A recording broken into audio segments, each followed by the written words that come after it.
Hi guys! Magandang gabi! Welcome back po dito sa Gandara SRU channel for showbiz update. Andito na naman nga po akong muli nagbabalik. Ang nagmamaganda ninyo kachismosang Kim Pao, wala na nga pong iba.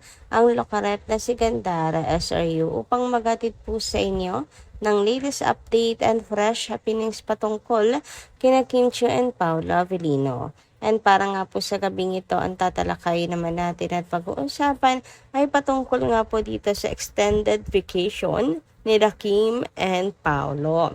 Ayan, meron palang dahilan kapag at may nasagap tayong chika na kung saan si Pao ay mayroon pong hinahanda. Hoy, ano yung hinahanda na yan? Alamin nga po natin yan. Pero bago po ang lahat sa mga di pa nakaka-subscribe sa ating channel, maaari lamang na pindutin po ninyo ang subscribe button natin at notification bell na nariyan sa baba upang kayo po yung maging updated at pa-notify tuwing may bago tayong chika at balita hinggil sa Kim Pao. Basta mga balita na may kinalaman kina Kim Chiu and Paolo Avellino, sagot na po natin yan. And last din po pala natin magpasalamat sa atin pong mga commentors at mga ka-KP na nakatutok parate sa atin pong daily updates. So narito at may ilan akong napiling basahin komento bilang pasasalamat at mabigyan na rin po ng tinig ang mga reaksyon at bawat opinyon ng mga fans ni Kim and Paolo hinggil sa mga nangyayari at mga balita kina Kim Pao. And eto na nga po mga kakipi, ang first commentary natin para sa gabing ito ay mula po or si Ma'am Rosemary Diano. Shout out Miss Rosemary. Sabi niya parang totoo Miss Gandara. Kasi nag-post yung director na si Tonette ng pagkain sa Michelin restaurant at nagpapasalamat. May pa-thank you pa ng 2 times. Then si Pao nag-post ng 4 na plates with the French bread sa gitna. Ang dami nagsabi sapat daw. Ang dami nagsabi silang 4 daw ang nag-double date. Yun din may nabasa. It seems sure siya, kaya daw pumayag si Pao sa France mag-shooting kasi doon daw magte-training si Kim sa France. Tugma naman. May pictures daw, yan sila naka-gatekeep lang. Sana ipalabas yun. Ayun na nga. So, hindi lang po last shooting day ni Kim Chiu pumunta sa last shooting day ni Paolo, si Kim pumunta po ng Paris. Kundi talagang matagal na si Kim sa Paris at mula day 1 ng pagkaalis po niya papuntang abroad ay sa Paris talaga. So, ibig sabihin, sa pagkawala ni Kim, si Pao talaga po ang kasama niya. Hindi lang po sa last shooting day. Syempre kasi lumabas na ebidensya sa resibo ay tungkol lang sa last shooting day. Pero may mga nauna na pong mga paayuda. May mga nauna na. And ayun nga, sa ngayon, masasabi natin na hindi lang po it seems, kundi totoo, Ma'am Rosemary Diano, ang talagang kutob natin na si Kim ay nasa France talaga. Anyway, dumako naman po tayo sa next commentary natin na si Ma'am Mila Carillo. Shoutout Madam Mila, and sabi niya, tama lang yun, Pao. Ilayo mo si Kim sa mga basher na uunawaan namin ang mga desisyon nyo or desisyon mo.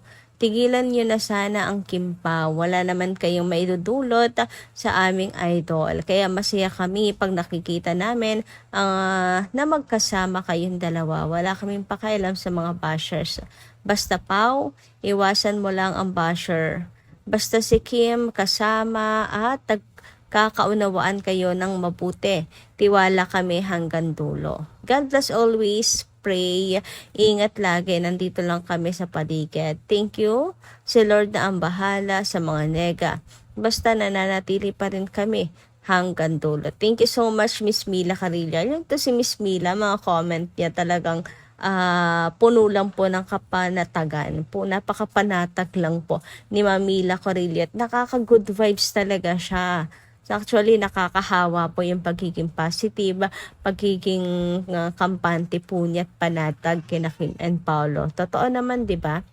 dapat talaga inuunawa po natin ang mga desisyon nila Kim and Paolo. Kasi yung mga desisyon nila ay sigurado pong napag-usapan at napagdesisyonan po nilang dalawa mismo. 'Di ba katulad dito, ang daming nega kay Paolo Avellino sa kanya pong project, tapos biglang boom, si Kim Chiu nandun. Kulang kasi sa tiwala yung iba eh. Kaya dapat maging lesson learned na rin po ito sa kapwa natin mga ka-KP. Ano po, na ano po tayo, tiwala lang po at unawain ang kanilang mga desisyon. Anyway, dumako naman tayo ngayon dito sa comment po ni Ma'am Annalyn Hicap. Magandarang gabi. Good afternoon, Gandara. Basta ako, nananalig at naniniwala na magkasama sila at wala na akong pakialam sa mga bashers.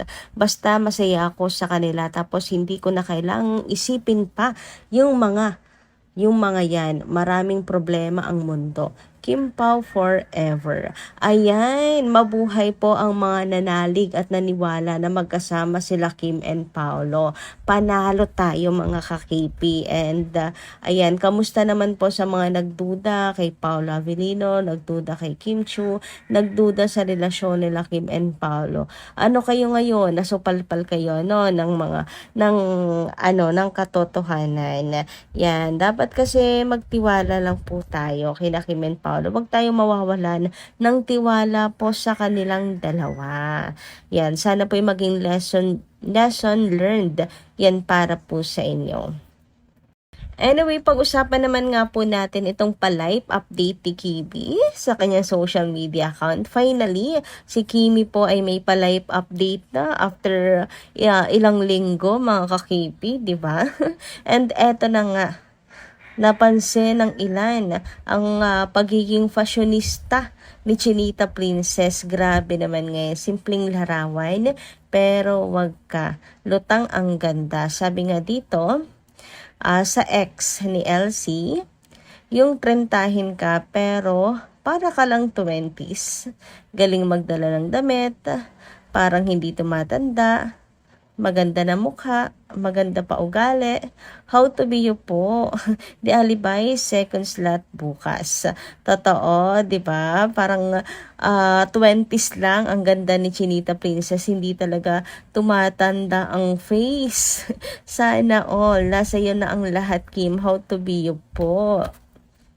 Samantala, sabi naman ni Kim Pao, couple forever sa ex.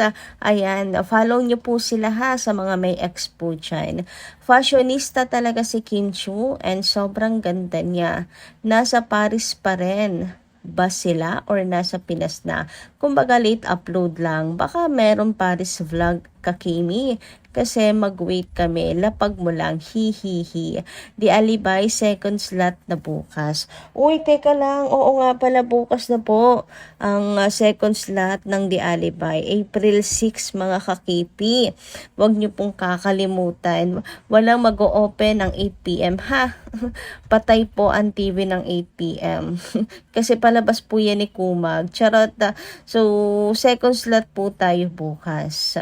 Anyway, dumako naman nga tayo dito sa unang paramdam ni Chinita Princess this April. At eto nga, ang Soko team ay kumilos na nga po mga kakimpaw.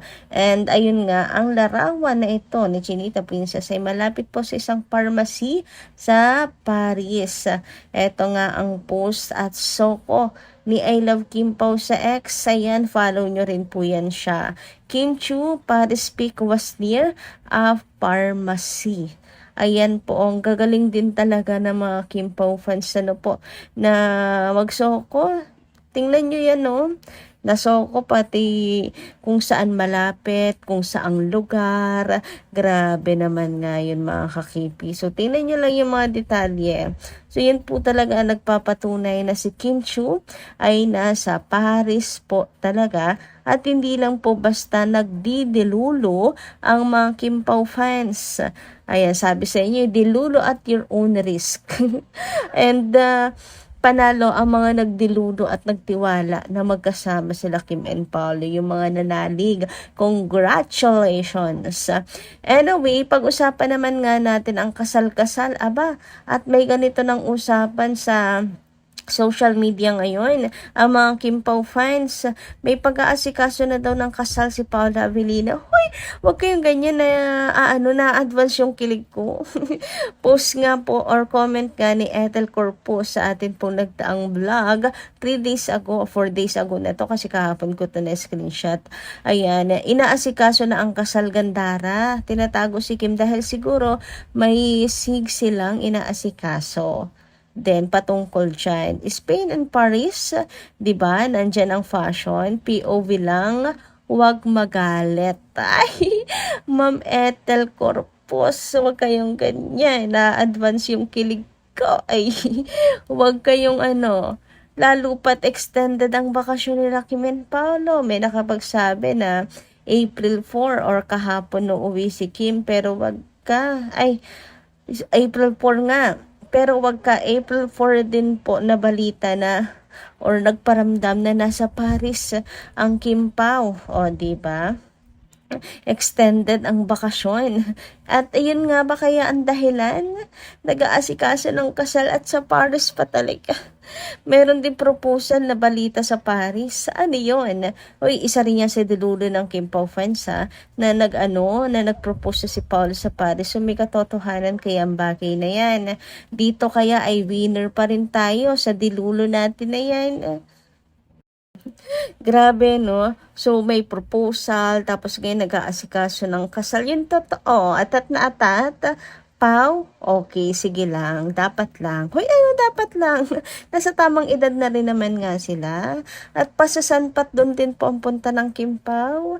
Kaya bakit hindi pa ngayon? Charat! Anyway, hanggang dito lang muna ang ating update case. Maraming salamat po sa inyong pakikinigan. Kita-kits po muli sa mga susunod natin, chika. Maraming salamat at ingat po kayo palagi.